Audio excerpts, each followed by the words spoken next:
Tell me everything. What do you think about Meg Ryan having a fake orgasm at Kat's Deli because of the pastrami? Hello and happy holidays to all of my podcast network listeners. Hello to Sex and the Solo Girl listeners, and hello to Breakups, Broken Hearts, and Moving On community. What is your favorite rom-com? A lot of people would say it's When Harry Met Sally, right? Well, I've got a special holiday treat for you this week. I am going to be getting tipsy with my friend Brian and roasting the hell out of this famous rom-com. I hope that you will enjoy it. We actually ended up talking about the movie for so long that I am breaking it up into two parts. The first part will find us easing into the night with just a cocktail or two. And the second part will find us talking about second part of the movie with Janice being super drunk and silly and a little obnoxious. So I hope that you will enjoy it. And if there is a rom-com that you would like to hear me roast on the show, please get in touch and let me know. Welcome to Sex and the Solo Girl. I'm so excited. When I first started podcasting, I always had this idea of drinking while I record and talking about movies. So this is another a happy hour episode. Tonight, yes, we are going to be talking about, I guess, the most famous rom-com of all time. What do you think, Brian? When Harry Met Sally. And welcome back, Brian.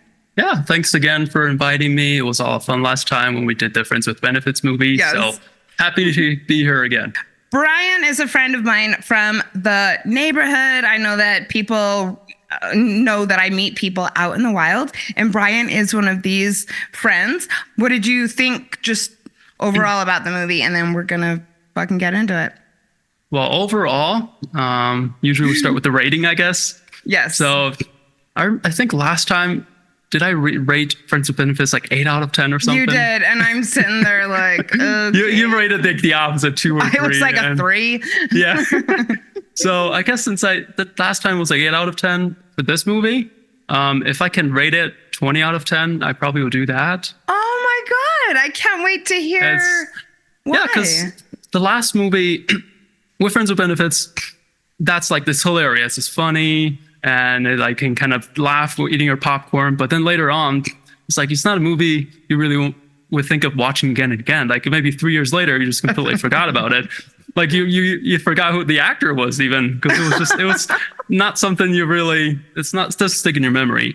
And I think with Harry and Met Sally, it's something it's even more meaningful to watch like 5 years from now. Like, so in your 20s and then in your 30s, watch it again, you have like really different views about it. And you actually have stuff you can take from the movie that it's more than just a comedy, I think. More than just a rom-com. You have stuff you can take in real life in a way, and more to discuss about rather than some hilarious lines. And I thought that it was interesting what you said about watching it 10 years from now, because the movie spans 10 years of these people's life. Yeah, it was a long time. It's like over a decade. Very cool.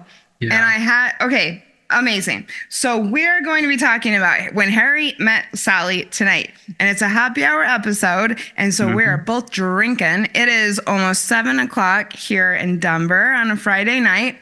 I've got the worst sunburn that I've had in years. So I will not be sharing any video footage of this. Yeah, it's pretty clear on my end. Yeah, it looks like it's my bra. Anyways, it's Brian, what are you drinking?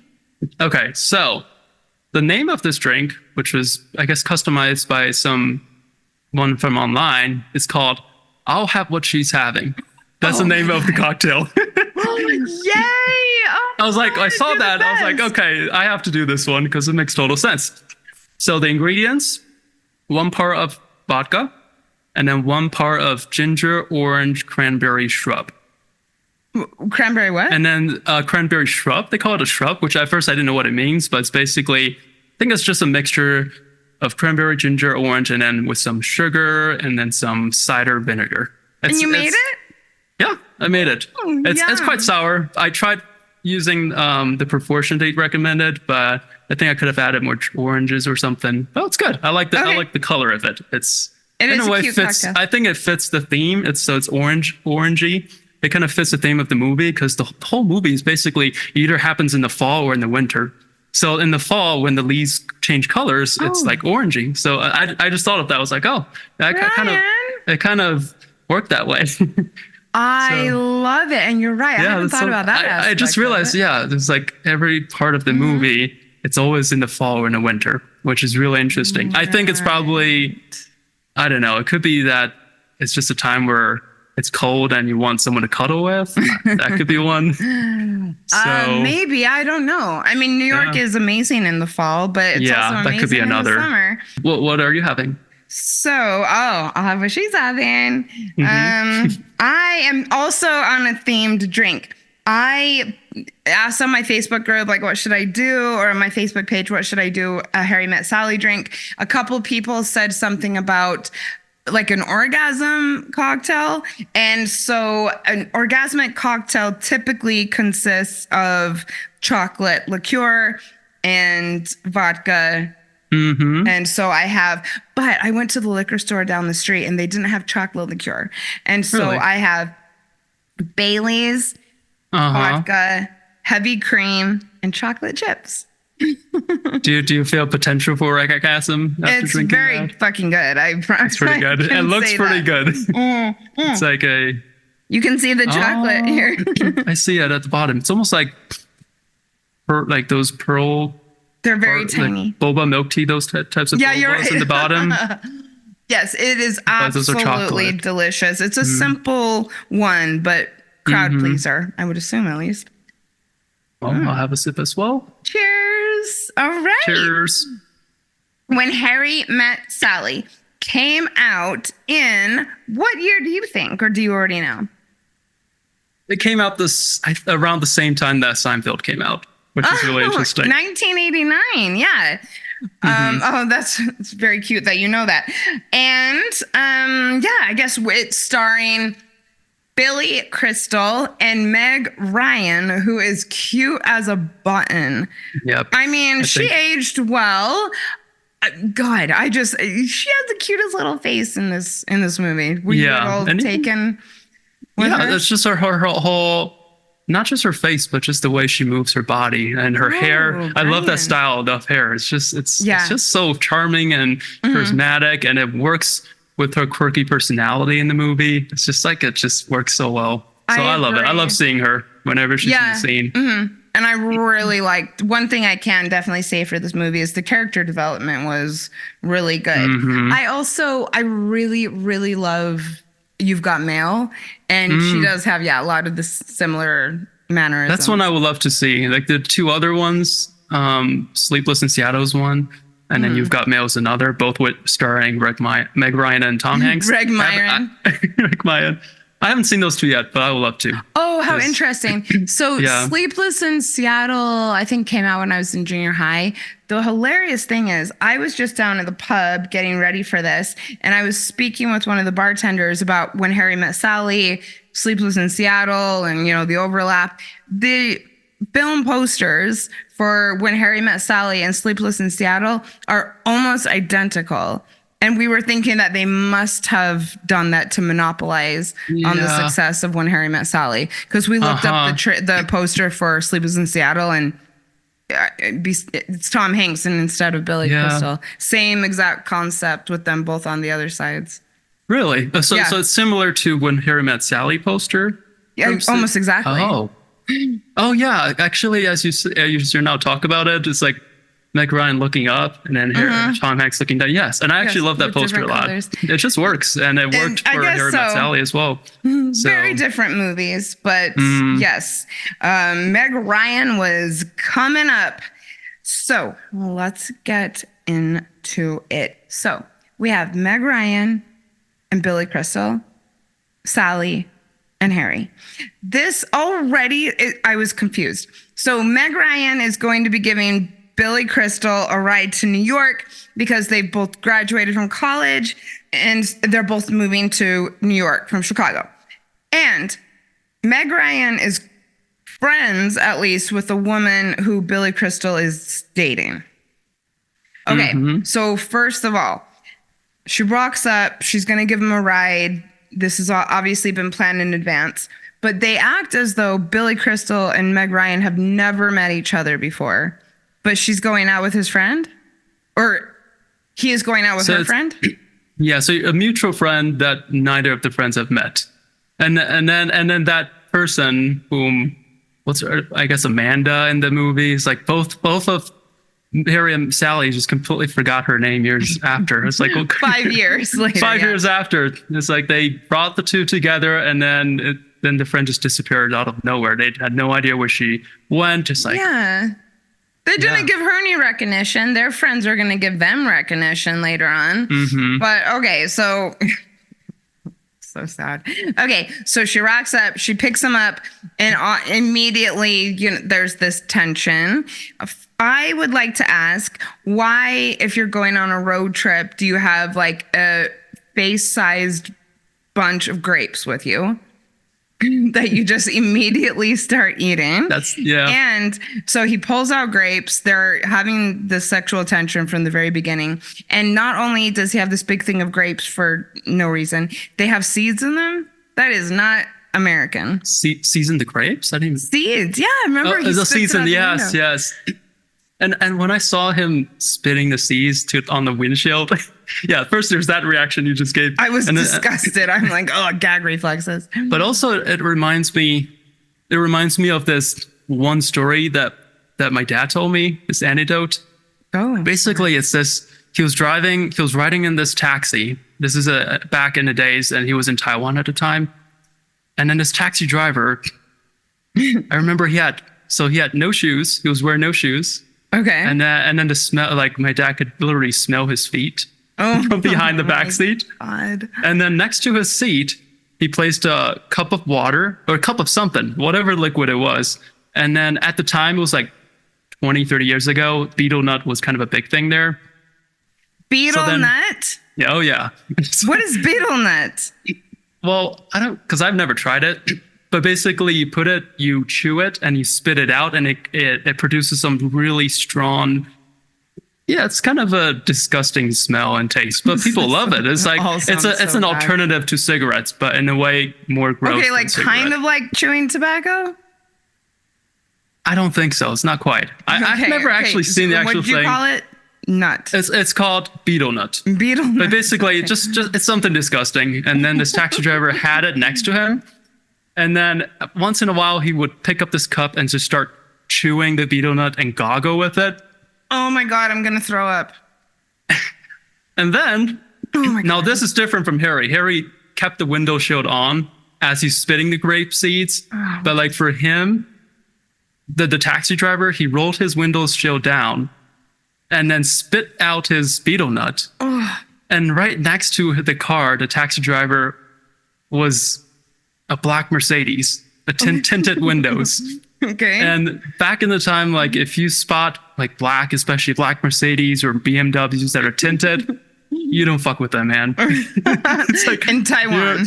Yeah, in Taiwan. It's like you're encountering a group of gangs or whatever. You don't fuck with them. And he was like spitting the betel nuts right onto the windshield repeatedly. Oh my God. And then just kept goggling, spitting, and the smell was everywhere in the mix of his feet. So I don't know why, but when Harry spitted the grape seeds, that's what I linked my mind to, which was not pleasant, but it was hilarious. No, it wasn't pleasant either. Neither of these things are okay. And he spit it right towards the camera the second time. The camera was right there, and Harry just spit it right toward. Yeah, as though he doesn't realize the window is not down. It's so gross. Also, why are you buying grapes with seeds in them? I've never seen people eat grapes and spit out seeds. Yeah, it's been a while. I've done it, but never had I offered a friend of mine with seeds, and then just I've never experienced what Harry has done, and I don't think I would follow his path. That's I'll leave his path alone. But I guess that they're trying to get us to realize that he's very cocky and outspoken and spitting seeds out the window, though he did roll it down. And then the next scene is they're at a diner, like randomly. And I thought that was really weird too, because Meg Ryan says it's an 18-hour drive. And so we're going to have 6 shifts of 3 hours each. And then they just show them at this diner. Did they ever stop to sleep or anything? And did you notice Harry did not, it never drove that whole way. She's like, do you want to start? He's like, no. No, he was like the whole drive. Not only, I didn't see him drive a single second. And not only that, he was just like, he was talking so much about his dark side. He was like, oh, I got a dark side. And she said, and oh yeah, like, my friend said you did. Yeah. And then at the time it was like, he was trying to say he reads his book, and then every time he'll flip to the last page, and it's like, that, my friend, is the dark side. And then just like what Sally says, you have a dark side, but that's about it. There's nothing to feel cocky about that. Mm-hmm. I wish that they later on the movie tied that more to why he has a dark side and something. I feel like that's almost randomly placed. It's You're like, oh, we need to. Absolutely right. There were a lot of loose ends in the movie. Like, things that didn't get explained. It feels like it's just something just placed so that, oh, now we see Harry and Sally has a huge contrast. Now Sally gets a reason to dislike him, because that's pretty much what happened in the beginning of the drives. Just I don't think they hate each other, but Sally hated Harry because like he's just being cocky he spit and the seeds on her spitting window. seeds and just like and yeah, just like, I got a dark side and you don't, and stuff like that. Yes, totally. And but also he said, don't you ever think about death? Mm-hmm. She's like, not really. Oh, and he also asks her, tell me everything about you. And she says, there's nothing to know. And I don't know. It didn't really make much sense why then they're I remember that whole drive is Harry talking about his dark side and talking about how femmes and females can be friends. But at the time, I had no idea why he was going to New York. And he's like, he brings his bag, and then next to it, one backpack and a baseball bat. Like, why are you carrying a baseball bat to New York City? And she drops him off in the middle of Washington Square Park, which makes no sense. But I have 2 things quickly. So obviously, we need to talk about when he says that men and women can't be friends. But first, I wanted your opinion on this. So they're in the diner awkwardly eating, and Meg Ryan is very high maintenance and does this whole ordering weird thing, which I just think is too boring to even talk about. But then he's looking at her like with his hands, and he goes, you're a very attractive person. And I want to know what you think, because everybody says, and in the movie, she thinks he's coming on to her. Mm-hmm. I didn't think that at all. I'm just feeling that he is making an observation. His body language, the way that he says it, he's seeing how she acts, he's reflecting on it, he's interested in her as a person. But I did not see this at all as some big come on. Did you? I didn't think he was taking a pass at her at all. I think it's kind of in the gray zone area. Okay. In general, it's supposed to just be a compliment, but the timing probably was just too sensitive. Like literally, Sally was seeing him and his girlfriend at the time making out. That's the first time Sally ever saw Harry. So then, right, like the same night that he's staring at her and saying, like, find you attractive. Well, he didn't say that, though. He said, you are a very attractive person. I guess the wording is kind of different. I know. I mean, you can see that Harry is very heady. And so and she's, they're making her out to be, kind of offbeat and stuff. And so I just kind of took it as he's watching her and hasn't really met someone like her before, and then gives it as an observation, not like a flirty thing. That's what. Like later on, after he came out, like he was trying to convince himself he's just giving compliment, not giving a pass. And I think I was convinced later on, like just as he was talking about it, because I realized, okay, he's just a really kind of a cool, easygoing person. He says what he wants to say, whatever he feels, he's going to say it. And I started like getting his personality as the film keeps going and looking back and like, okay, maybe he was just giving compliment. That's she probably would do it with any other woman that's as what well. I thought. So, He thinks she's curious. He's curious about her, and he says that. yeah. And I actually think that Sally was way more into him the entire time, and we are definitely going to talk about that. So, okay, and then there is the quintessential theme of the movie. Whether or not men and women can be friends. We'll talk about this a lot as we roast the movie, but do you have anything to say off the bat? I mean, for whatever reason, she says, don't hit on me. I don't like this. And I just want to be friends. And he's like, we can't be friends, even though he does not express any interest in her from my point of view. And then they get into the stupid conversation about whether or not men and women can be friends because men want to fuck everybody. So Brian, as the token white straight dude, how did you feel about this? Well, I actually had a conversation with a friend of mine because he and his girlfriend also watched it. So we were talking about it. I was like, okay, what do you think? Could men and women be friends? And I think after just chatting about it, our conclusion, at least between we both kind of feel the same way, is I don't think it's not the sex that gets in the way. Oftentimes it could be, but oftentimes it's the attraction. And so I feel like the way we oftentimes make friends with male, in our case, well, whatever gender you're attracted to, in this case, male friends, we are at first drawn to their personalities. Whereas as a male friend or as a female friend? So if we're befriending a male friend. Okay, gotcha. Okay. So I think the first thing making friends.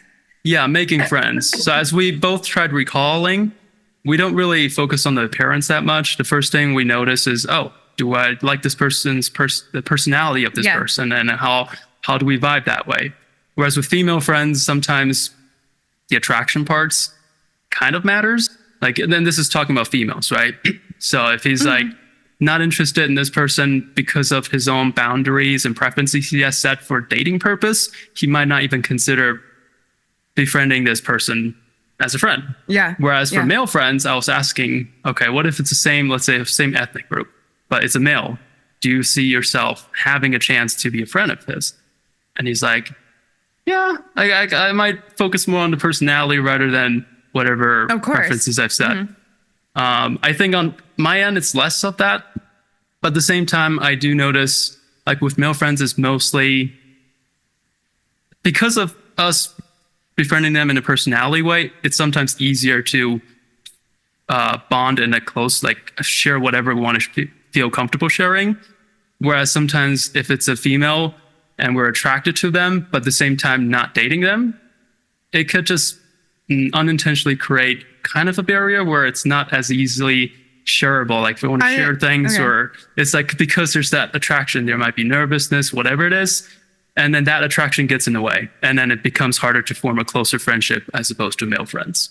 Billy Crystal says that men always want to fuck the women. Yeah, that says whatever side that is. And she's like, well, what if you're not attracted to them? And he's like, no, they still want to fuck you.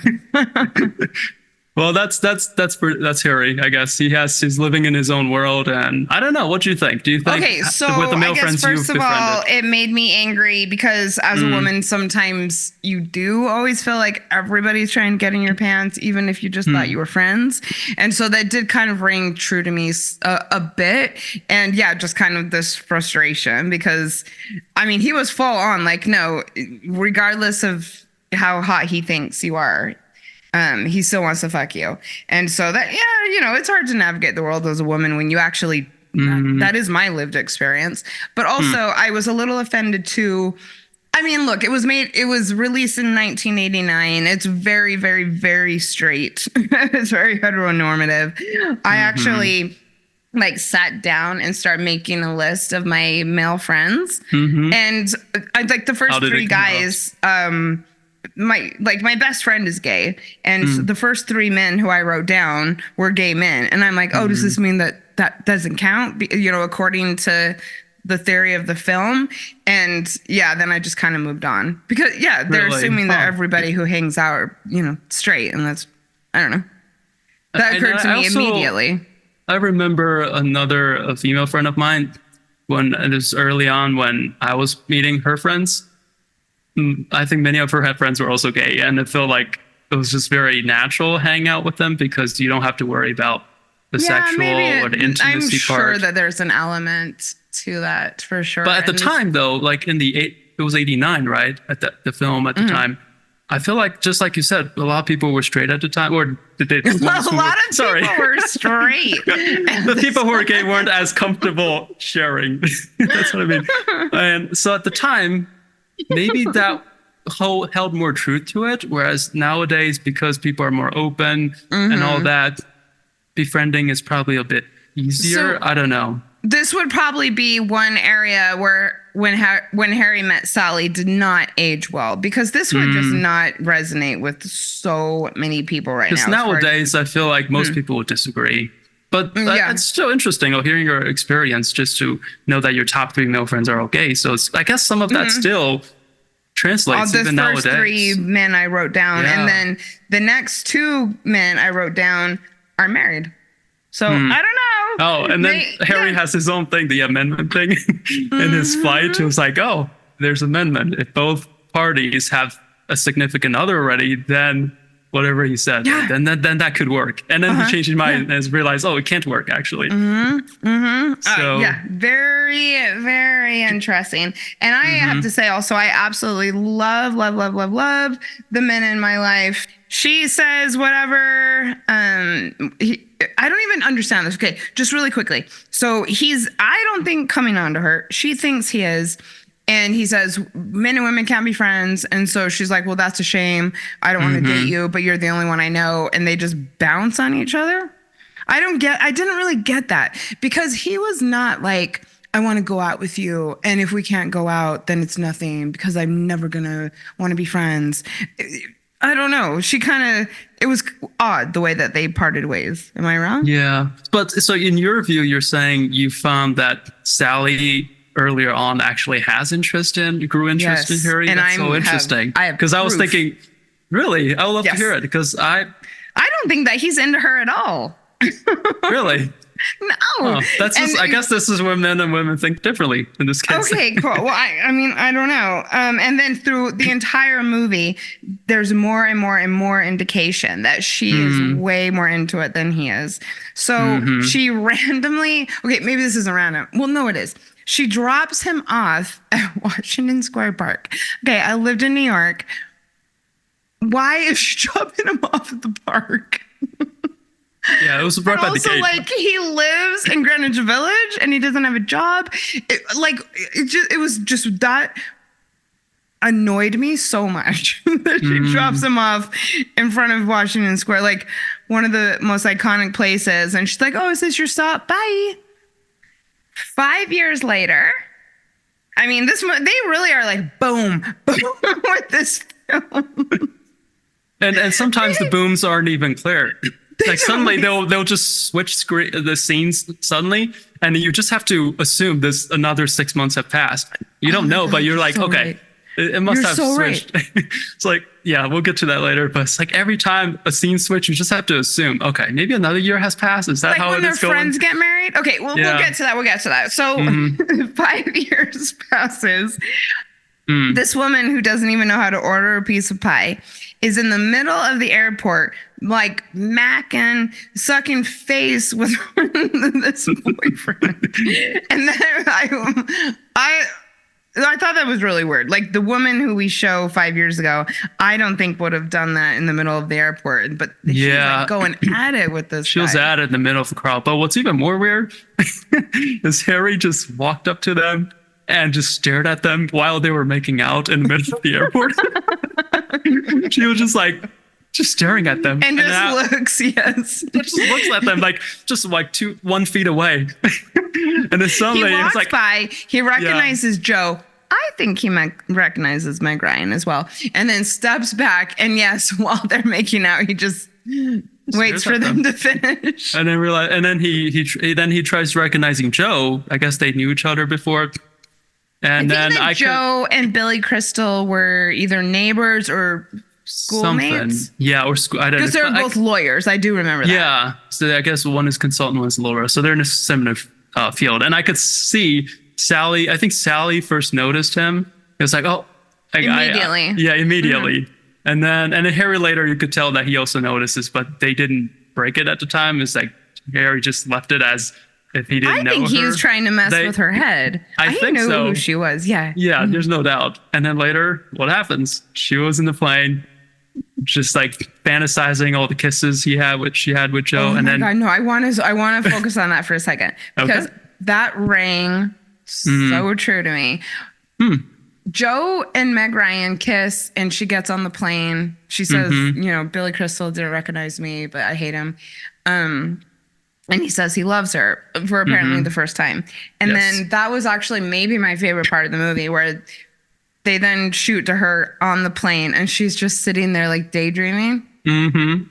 Because I had a very, very, very similar experience. Yes, in the last year, where I had actually had sex with someone for the first time, and then flew back to Denver, and I was sitting in the plane, like just 2 days later, probably, and just like completely spaced out. Yeah, exactly like they showed. So it hit you really hard. Yeah, no, I thought it was me at the time. A really beautiful scene. Oh, because I was wondering, is that like? I felt like at the time, maybe that was the first time she fell in love, but at the same time, it might not actually. Like, maybe you can still feel that type of intensity of feeling. Yeah, exactly. Like later on. I thought it was really sweet. But then Billy Crystal ruins it. Yeah, he ruins it. It was just like pops his head up right behind her. Creep number, like second time being a creep. And just is like, what did he say? He said like, oh, University of Chicago. And then he was like, did we ever? And then he made a posture, like a gesture as if he was trying to remember whether he made love with her or something. Oh, do we ever? Yeah. And then Sally's like, I think he knows he's fucking with her. Yeah, I guess that's probably it was the case. But then, yeah. Basically, and then he switches seats with the guy. Switches seats. Yeah, the guy was like, and actually sits right next to her. So at first you felt like, because he was like, suddenly this is 5 years later. And 5 years. Suddenly he's married. He's changed. He's evolved. The two of them they don't show Billy Crystal being a dick at the beginning and the end of the movie. They don't show Meg Ryan ordering all weird from start to finish. They actually do show them evolving as people evolve in their 20s and 30s. Yes. I loved that. I did love that about the movie. And I think that's why it worked pretty well to space it that far apart. Because if it were to just all happen within a year, it would have felt unrealistic in a way. It's like people usually take longer to change. Yes. So I think that probably might play a case of why they spread it so far apart. But I feel like at the time, like Harry, I guess he definitely changed because he wouldn't have been in marriage or anything. No, married. But at the same time, apparently he was really in love with this person. It was like Helen, right? Helen, yes, Helen. We're going to talk about that. We will, sure will. 30 seconds into the conversation, you feel like that Harry from like 18 years old is back. And then when he was talking about how he couldn't cuddle with someone after sex more than 30 seconds, then he has to leave. and he's like, and the guy is just sitting there thinking, how long do I have to do I have to leave. And anything between 30 seconds and a night is like, oh, this is this woman's problem, man. And Sally, you got a problem as well if you need more than 30 seconds of cuddling. And I was like, oh my God, I think you're still in this grapeseed spitting period. That part they of them wanted so hard though to like drive this home about him, that he's a douche and he wants to hook up and not respect a woman. But then at the same time, he's fallen in love with this great chick and is actually getting married. So I don't know. There wasn't a lot of continuity with Harry all the time. I have no idea how he fell in love with this. I guess what he said, he got tired of the 30 seconds. He wanted to find someone to fall in love with. He's like, I just want to be able to stay the night and roll over and not cuddle. Yeah, he realized with Helen, he could cuddle for a few minutes longer. So it's like, oh, maybe this is the one. With the Ice Queen? All right. Okay. So, okay. And just really quickly. So they talk on the plane. She gets off, gets her luggage. It annoys the hell out of me when I travel and I'm in an airport. You know, whatever. The walkie things? Walking escalator or something. Yeah, what do you call those? Moving walkway, probably. How do you feel about whether or not you should walk on them or not? It depends, I guess. If Really? it's like crowded. I cannot stand when someone sits there and like rides it. You're meant to be walking. And Yeah, she's I mean, sitting there just sitting on the with her luggage, not even moving. And he's like coming up behind her. Just sitting there like reading a newspaper or something. It's not a ride. And this is New York City. Everyone's bustling out there. And you're just standing there still thinking about your love. And I get it. No, I mean, she's in love. You are not. And when I am the person at the airport who's like looking over at the person who's standing there. But what do you think later on when Harry was like, this is when I think you should stand instead of keep walking. When Harry was trying to talk about all this men's and women's can't be friend and now can be and can't be, and then Sally just responded with the simple goodbye, Harry. It's like, and then Harry's like, oh, all right, and then he kept walking next to her. Yeah, afterwards. exactly. They're showing that he's got big balls. I think that's the time where you probably want to stand. He sure does, yes. But he does notice that she's just standing there, and I don't think he likes it. I don't think that he's as into her. No, I think he thinks it's annoying as well. Interesting. Okay, very interesting. Yeah, he does keep on. I wish that I was videoing this because I'm really with the motions right now. I'm like, this is walking. Billy Crystal. Oh yes, with his friend. That was hilarious. Yes, I remember that part. Okay, so they part ways again, and then another 5 years. So now we're 10 years into this thing, which I did appreciate. I like that. And I think that's when you really see, especially Harry growing. Like you can tell when they meet up in the bookshop. Yeah, he's so changed, articulate, and he's well dressed, and he's like looking her in the eye and being respectful, and you can absolutely tell like this is a man who's matured. They did that so brilliantly. I mean, oh my God, from the car. And then he barely even talks to her in the bookstore when they do, but immediately you see that he's matured. So maybe it was just the first thing he said. The first thing he said was Sally O'Brien, like when she thought he forgot her, and then he right away remembers her first and last name. Whereas the first time she on the plane where he was like, did we ever, when did we meet? Did we ever do this thing? Like, did we ever have sex? And then didn't even remember with the women that he made out with. So that's a part of when I was like, oh, just from remembering her, that itself was the start of seeing how he has grown. What do you think? Well, okay. I think that the way that he said it, yes. And he was very polite. I mean, knowing people into their 20s and now into their 40s, this is what happens to men. Like they soften, they mellow. Instead of doing a gag, he's, coming up to her and I'm saying, oh, nice to see you. Or this is your name. And not, oh, did we fuck when we were in college? Yeah. Okay. Yeah, I think he's always known. He's always remembered her. It's just kind of just fucking around. But still, just the way he speaks and all that, and his beard. I guess that helped. His appearance was everything. Sweater we're gonna see in a couple scenes. Yeah, but that's when. Yeah, I thought immediately you could tell that 10 years had passed, and like I said, brilliant acting, perhaps.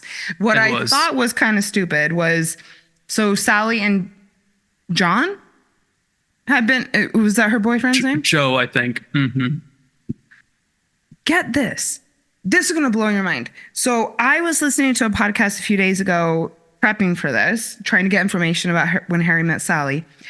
The guy who plays Joe is Gerald Ford's son. President Gerald Ford's son. There's a lot. I feel like there are a lot of characters in this movie that are linked to someone. The first son. The first son of the president. Yes, that's Gerald Ford's son. Yeah. No wonder he looks like a politician. He looks like a young he could be a president someday. It's like the way he was dressed and the way he was very good looking, very tall. I mean, is Gerald just Ford the way tall? His posture and everything. I don't know, but I was like, he looks like a politician. And which is interesting because he wasn't a politician. He was doing some other type of law. But Billy Crystal is a political Consultant. Yeah, I think so. Whatever. Okay. Oh my God. Oh, so that's an 5 years interesting later. Yeah, the first son is. Yeah, and somehow having he sex with got. Meg Ryan. What a match. For at least for a while. That was out of everything that I read prepping for this, that was like the one thing that really stood out to me. Yeah. So 10 years. Okay. So Meg Ryan and Gerald Ford Jr. That's everyone will that's just. I want to like see where he is. Like, yeah. props. Maybe I'll send this episode to him. Be like, we're thinking of you. I think that's a good idea. Yeah. Okay, I will do it. Hey, Gerald Ford, son, you were really cute. And when Harry, yeah, we talked a lot about you and want to know how things have been for you. So, you were great in the movie, and we can't wait to see you again. Yeah, are you divorced? Married? Carrie Fisher would love to know whether you're divorced or not. Yes, inquiring minds with this little podcast want to know. Yeah. So, but she had stayed with him for 5 years. Mm-hmm. That is a long relationship. It is 5 fucking years. I mean, so yeah. Billy Crystal has been married to Hannah, right? Helen. Yeah. And Meg Ryan has been doing what she said. We're not going to get married. We're just going to live together for 5 years. They run into each other at the bookstore. Both of the relationships are falling apart. Mm-hmm. They share that with each other. And then they decide to go out for coffee. That didn't ring true to me, but. Well, I guess because when you have that timing where both of them just went through like a heartbreak, I think at the time, Billy just went through a divorce, or he's going through a divorce. And we'll talk about this Giants field thing, the game thing. It was hilarious. Want to talk about this breakup so bad. In the sense, it's just because of timing. I think I see that happening where the two would just kind of want to share their own stories and find a coffee shop. But they're not going to go to a coffee shop. I'd be like, let's get to the bar. Yeah. Oh, I guess even in the 80s and 90s. Well, at the time, maybe Sally was like, I'm still not sure whether Harry has fully grown. Like, if we go to a bar, where's next? He's grown. He has, yeah. You could tell instantly. But and then, this is one of my... Okay, first of all, she was telling the stupid story about her friend who has a kid who she takes on walks. Yeah, like I Spy a Family. Said, I Spy a Family. I was actually kind of touched by that at the time. Well, I not necessarily just me linking to my own experience, but just the way a kid, like it's just such a big difference between adults saying it and a kid. Really, like having a kid inspire you in a way and realize, like instantly, I think Sally then realized that's what she wants. Like she wants to start a family. Though she never brings it up again for the rest of the movie that she wants to be a mom. She wants to have a family. But at the same time, I feel like probably because her and Joe have been together for years. Like if she wants to pursue, I feel like she's someone who she needs quite some time to develop her feelings. Whereas Harry's kind of, I don't even know. He's mysterious in a way. Yeah, definitely. Yeah, you don't get a full read. They share all this at the coffee shop, and then they just become like best friends. That was quick, yeah. Well, even they have met for 10 years. It's just in the 10 years they've only met each other. We've been friends for 10 years, even though we've only seen each other 3 times. Every 5 years we hang out once, and every time we meet, it's a significant boost in our friendship, I guess. It's weird. Another piece of the puzzle falls. Yep. At least we tried to explain it so that it makes a bit more sense, but it probably would never make sense. This is my thing, and I want to know what you think, and then we're going to talk about the football game. So they have coffee, and they're talking about their breakups. They go outside, and she says, would you like to have dinner with me sometime? Yeah, she did. That's when I start feeling that she finds Harry interesting and wants to get like. I think it's both. A friend thing. I think it's both. I think she was just under a breakup. She needs someone to connect with in a way, and at the same time, she's been in New York for 10 years. She doesn't have any friends. She has, but the ones I've seen are all, Carrie Fisher and some other females. They were all female friends, though. like maybe Sally was convinced by Harry in some ways. Oh, maybe like I haven't seen any other male friends. That she's trying to ask him out. I think it's both, a little bit of both. And that he didn't take it that way at all because he immediately goes, "Oh, we're gonna be friends," and she's like, "I guess." That's true. I think she's asking him on a date. Interesting. I can sense she was a little nervous as we now talk about it.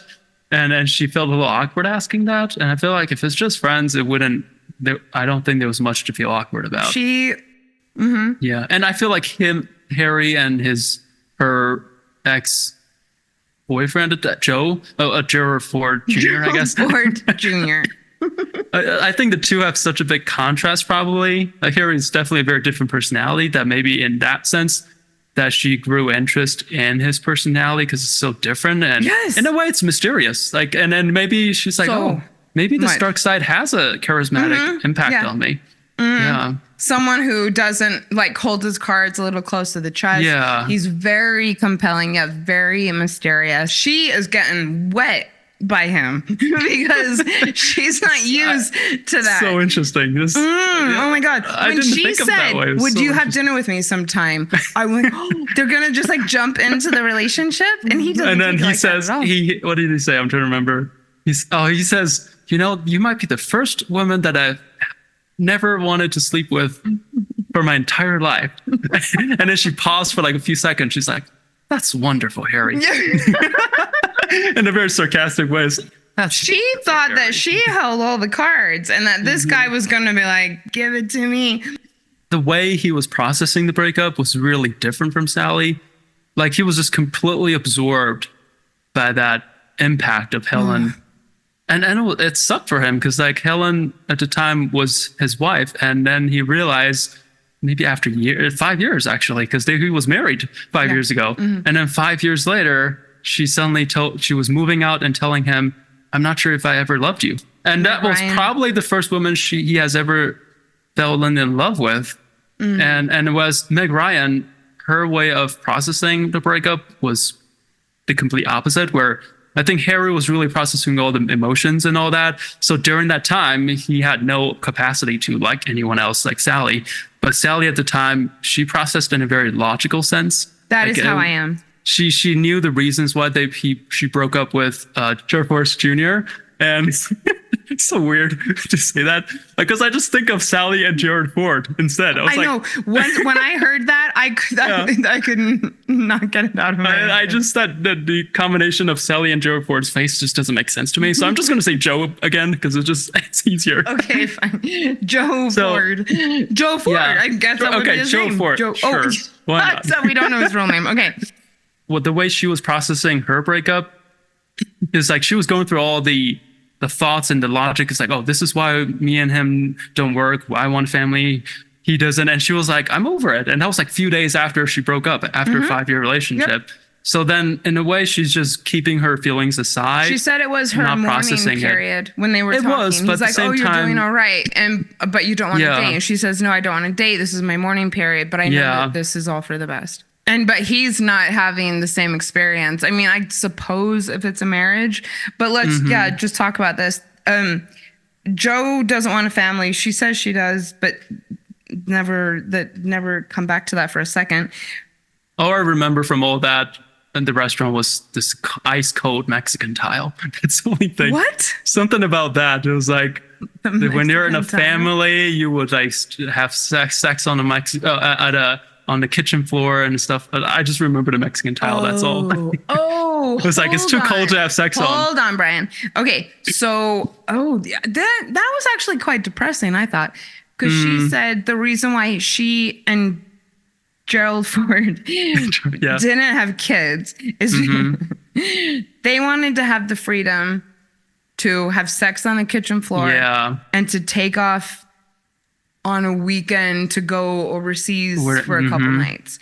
And then she realized not only does the little girl point out a family, so she doesn't know what a family is, but then she also realized that she and Gerald Ford had not ever had sex on the kitchen floor and had never gone off overseas on a weekend Yeah. spontaneous. And this is 5 years. That kind of is depressing. If it's too cold, change a different tile. I'm sure you guys, I mean, he's Hero Ford's son. He's got some money. Just change the tiles and you at least you have that. Put in some carpeting. I prefer a soft place to have carpet. Nice. There's more texture and all that anyways. I did feel moved by that. I got married really young. I always wanted to travel. And I mean, if you knew me when I was 5, you were going to know that I was going to be a world traveler. And you did go to quite a few places. Me? Like all over. Yeah, Asia. Yeah. But my husband didn't have any interest in travel. I kept on thinking, I'm going to get him on board where he's going to want to be doing exciting things. And it was just like, the older we got, the more money we got. He didn't show any interest at all, ever. Like, we never went on trips. And I do remember thinking like, oh, I thought, like this is going to be, an adventure. And then it wasn't. And so when she said, like we never went on spontaneous weekends. So it hit you at the time. Yeah. Yeah, no, it did for sure. Brian, tell me about Harry and Helen. Helen, yes. Isn't that the worst couples? It sounds like cartoon characters or something. Tell me about Harry talking to his mate Jess as a boy's name, which is starred by Bruno Kirby. Okay, all right. I actually haven't seen any of. I don't really know him, but he's supposed to be a big actor. I guess many people know him at the time. I don't know. I just haven't seen. I don't know, but I feel like I looked up the cast. He's a well-known character. I just haven't seen any of his movies. He was. Hold on. The 4 of them were all very all 4. Carrie Fisher, which was Princess Leia from Star Wars. Okay, so Jess. When Harry Met Sally. Was that the first one that came out? I don't think I recognized any of his movies, but he had quite a bit, like a lot of them. Okay. City Slickers. When Harry Met Sally. Good Morning Vietnam. The Freshman. Donnie Brasco. The Basketball Diaries. Godfather 2. Oh, okay. I mean, fuck. Okay, Modern Romance. He was in. Somewhat prolific, but like I guess. quite a while ago as well. Yeah. And okay, so Jess. Jess and Billy Crystal are at a football game. Can you tell us what happens? This was a good scene.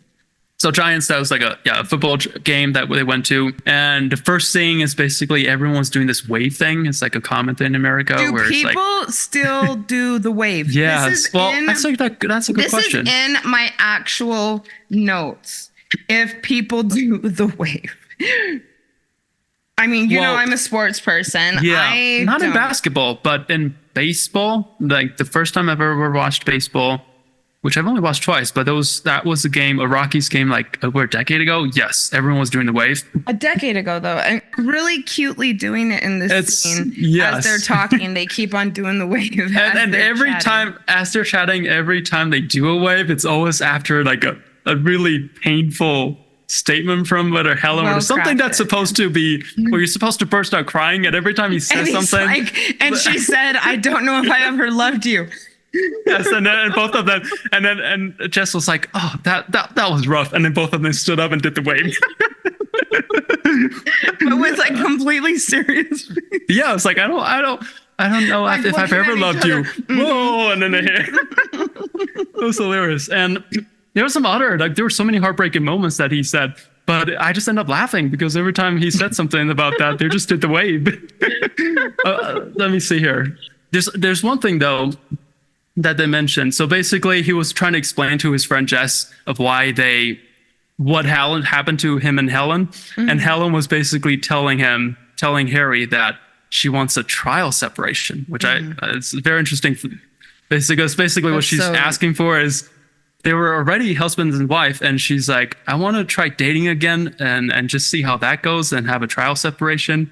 Like, especially for Harry, that I don't think that would go well, because for him, dating means holding from someone for 30 seconds doing the white man's overbite. Oh my It's like, imagine him forgot about the having- white man to overbite. So imagine him. He's going to be thinking about Helen while While white doing the man's white man's overbite with Oh someone my God. new. Like, I can't Oh my even God, picture please that. talk That's about just the so white man. awkward. Hey, The white man's over. I've never tried it, but it's worth trying once in a lifetime. But then Jess mentioned something. Did the wave, but Yeah. you could tell. Yeah, like he did the wave. I could tell he was heartbroken while His doing heart the wave. wasn't in it. Oh, his heart was pounding in a really, the opposite way. So, but then Jess then mentioned, he says, oh, marriages don't break up on account of infidelity. Which I think in a way it kind of, what do you think? What's your thought on that? Okay, I knew that you were going to ask me about this. I don't think that anyone cheats in a vacuum. I will agree with that. I agree. The person is shit. The relationship is shit. It's not working. Yeah, many other reasons other than just getting caught up in the moment. I do think that's probably the way. And because, like, I remember a friend of mine who was in that situation for many years with someone, and then suddenly something infidelity happens. And I was like, there's no way it was that sudden. Something happened. No. And I think that there's a lot of complexity, even if it's not seen early on. But that is some, but I do think Jess is right. Like infidelity, whether it's maybe the other person feels like I've heard a lot, people would say that sometimes they feel unappreciated. That could be a reason. Which I actually could in the long run. I could see. Yeah. So someone then would seek infidelity because they felt unappreciated, or sometimes they've tried communicating and things just don't work. But then at the same time, maybe this person still loves that person, so chooses not to break up and find someone else, Wants or passion, wants passion, but still cares about the other person, or simply they just don't have the courage to break up. I don't know. It could be a lot so complex. many things. The movers knew that Helen was moving out before Harry even did, and he got pissed about that, and which I could understand. But at the same time, Helen was like, I didn't want to tell you because I knew it was your birthday. It was your birthday week. So I don't know what to feel about that. Is like, I don't know what difference does it make if it was his birthday or not? I think it's going to suck either way. You might as well just tell him earlier. I mean, now he's going to hate his birthday even more. He's going to be like leading up to his birthday, like every time on his birthday, what is somebody keeping from me? Every time on his birthday, he'll just moan like he did with Sally over the phone. That's his birthday. It's like every day at night he'll say, "Oh, it's my birthday again." Yeah, Gonna happen, Helen. So I don't think it helped. No. It was a shit show with the whole conversation him and Jess mentioned. It was just such a heartbreaking breakup moment. Coach, I was pissed. Then it was I like a few don't years. understand why Helen had to like throw it in his face. If she was gonna bounce, like just why not take off when he's? I don't know. It was heartbreaking. Why not take off earlier, maybe? Yeah. Or leave when he's not there. Why is she just like taking his face and just like putting it into the shit? I mean, could you possibly have broken up with somebody to hurt them more than that? Like in this case, would it be to tell them, kind of like moving things out and having that whole process? So everybody always asks me, how do I break up? And I say confidence, knowing that you are sure about it, clarity, knowing why you want to do it, and conciseness. So you're sure that you want to do it. You know why. You tell the person short and sweet, and get out.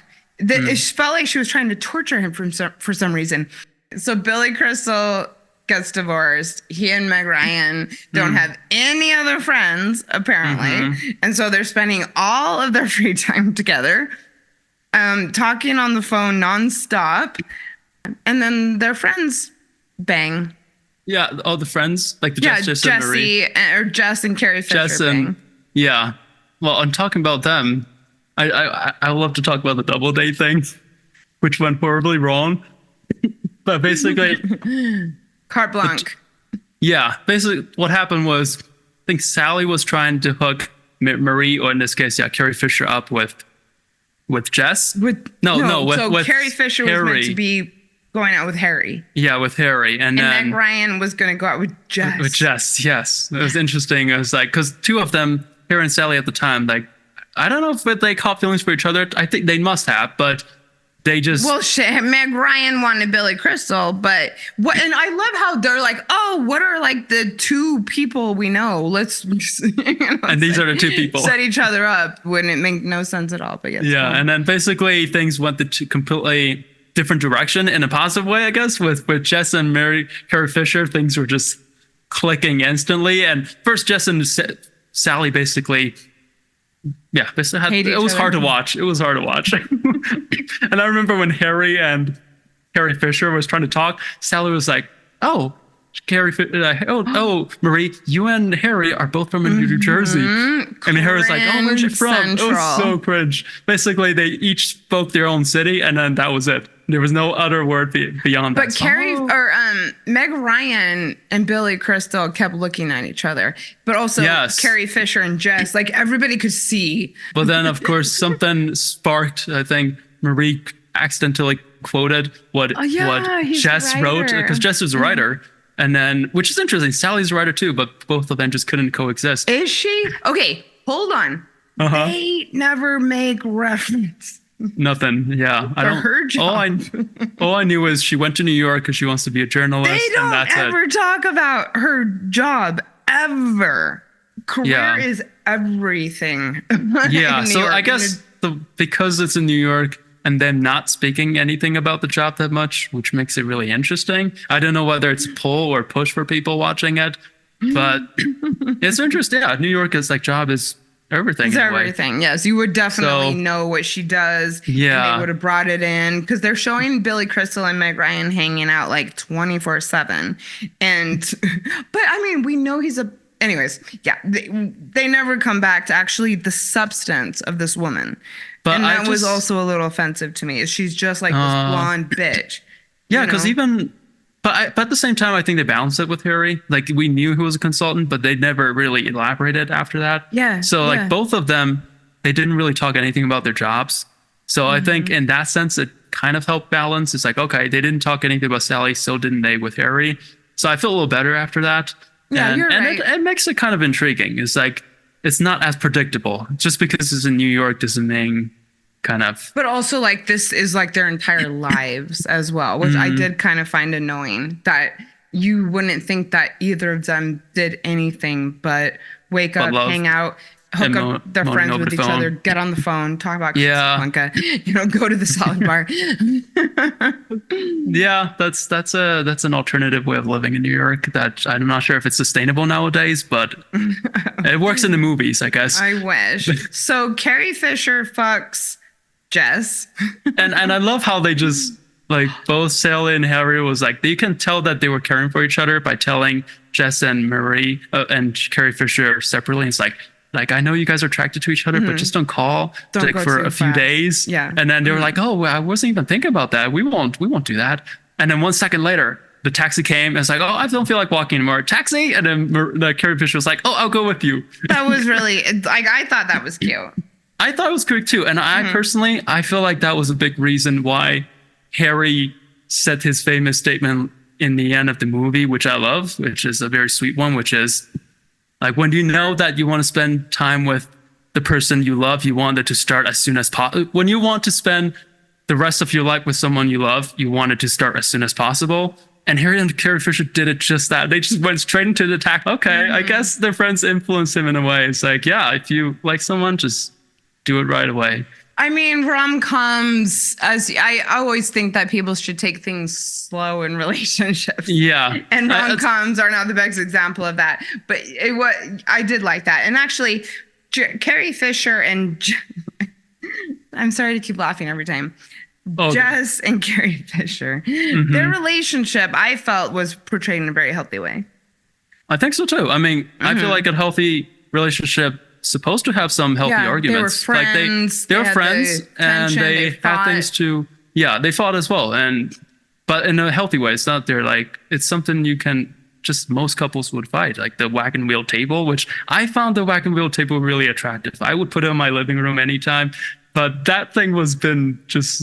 I am a cowgirl. Okay. I'm taking that shit. I'm like, give me the wagon wheel. I am cool with this. Yeah, I was like, what is so bad about the wagon wheel table? I'm like, my man has a wagon wheel and a table. Oh man, that's a huge bonus right there. I'm like, come here, give it to me, babe. I love though. So I have 3 favorite scenes. I already told you the first one with Meg Ryan, creaming her pants about her boyfriend in the plane. And then Billy Crystal sees Helen. And then we have the wagon wheel. And then Billy Crystal has a nervous breakdown. Yep. And this was after he's bumped into Helen at the shop. Okay. Yes. Okay, so let's talk about this first. Why is Helen such a bitch? By going up to him? She was so horrible. She was so mean. She had this look on her face like, I've been waiting for this. And like grimacing and being so patronizing and embarrassing. And did you not think that at all? I just felt it was awkward the whole time. I didn't think that at all, but at the time it was like so mean. I mean, yeah, I guess he was like calling with Ira coming up, which is her newfound love. Her face. I mean, she okay, yeah, please send me. For blood. I just remember it was really, really awkward, and Billy felt humiliated in a way, and Sally was like, well, this is what made me think that there was more to the separation from Helen and Billy Crystal because she could not have been happier to run into them. And she was like, I'm going to stick it to you like I've never stuck it to anybody. Her face, her mannerisms. Yeah, I remember that view at the time. I think she was like waiting for Harry to introduce Sally at the same time, but the way she hinted. And she's looking him straight in the eye and kind of smiling. Yeah. Kind of. It's not a really comfortable thing. Like if I were to imagine myself in that situation, like with my, I guess, ex-wife or something, and I don't know, man. Yeah, it was hard to take, and I could see why Harry would blow up at Jess and Carrie Fisher's place because completely. She's going for blood for sure. I have run into an ex recently, and it was awesome. I won breakup, but we'll talk about that another time. But really, no, I did. Sounds good. No, it was good. It was very satisfying. Then they go to the wagon wheel, which I'm sorry. Brian and I live in Colorado. Maybe it's because we're from the Southwest. Maybe it's because I'm a cowgirl who has fantasies about Tombstone. I was down with that. She doesn't like it. Billy Crystal has a nervous breakdown. Which also I get. I mean, I thought his acting was wonderful, actually. And then he's saying, make sure that you put your names on everything because you're going to get divorced anyways. And it's going to make it easier to split up your things. And he's like, especially with some like an ugly Roy Rogers table. I don't know. Maybe I've never eaten at Roy Rogers. And Jess goes, I'm sorry, I love this so much. Jess goes, I thought you liked it. I was being nice. That I was laughing so hard. And I love Carrie Fisher's words after that. That's even better. He looks him right in the eye and goes, I was being nice. Yeah. And yes, and what does Carrie Fisher Carrie Fisher, like she cuddles Jess with some lovingly eyes looking at him. It's like, I want you to know that I will never want that wagon wheel table. And then very good writing. It was really good. Yes. For sure. I have to ask though, why does Carrie Fisher always have such odd haircuts? That's very true. It's a weird haircut, even for the 80s. First, like, I couldn't tell she was actually it's strange hair. Yeah. I don't know. I haven't actually seen that many of her movies other than knowing she's from Star Wars, but I couldn't tell. I didn't know she was Princess Leia until later on. I was like, oh, Carrie Fisher. Okay. I could not tell from her hairstyle. Somewhat a child of the 80s. I want to refill my drink, and then I want to talk about let's do that. Fake orgasms. Okay, I'm down. Yeah, let's get to that. Right, see you in 2 minutes? Okay, sounds good. All right. Are you having fun? I hope that you enjoyed the first part of the When Harry Met Sally roast. I know that I did. make sure to tune in to part 2, where you will hear me twice as inebriated. Hope you enjoy. Happy holidays.